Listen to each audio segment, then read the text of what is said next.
My fellow colleagues and young gentlemen, I'm one of the new RS teachers, Joseph Lau. It is my pleasure and honor to be here to share with you a Bible verse from Proverbs chapter 26, verse 6.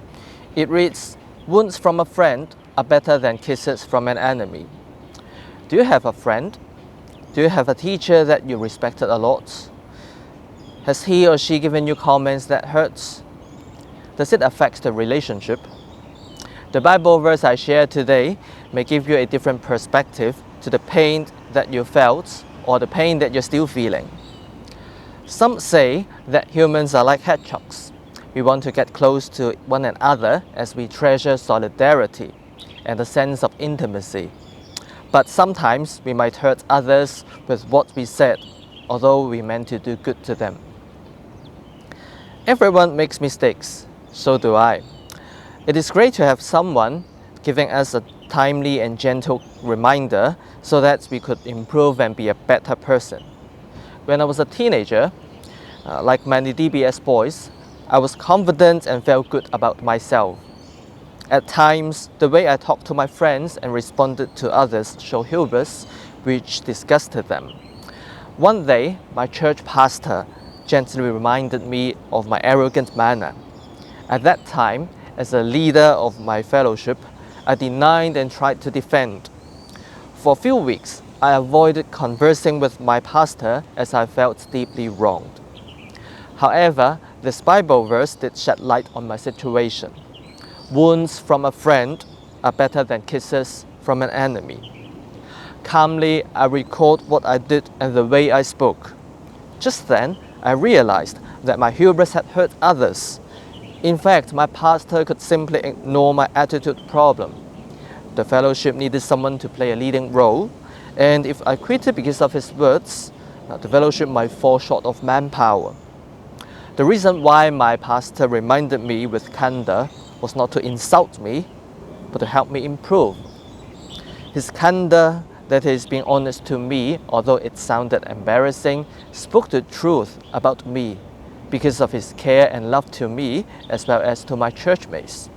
His reminder was a mirror that reflected my inner self.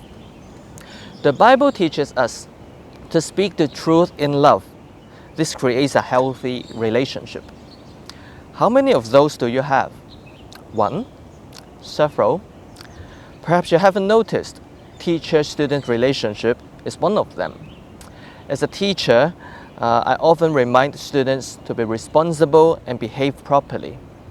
Occasionally, students might react strongly to teachers' candor, and sometimes we reacted strongly to our friends' and families' candor as well. In fact, candor is a sign of love and close relationship. Flattering is simple and easy. Everyone likes it. Whereas being honest and frank is difficult.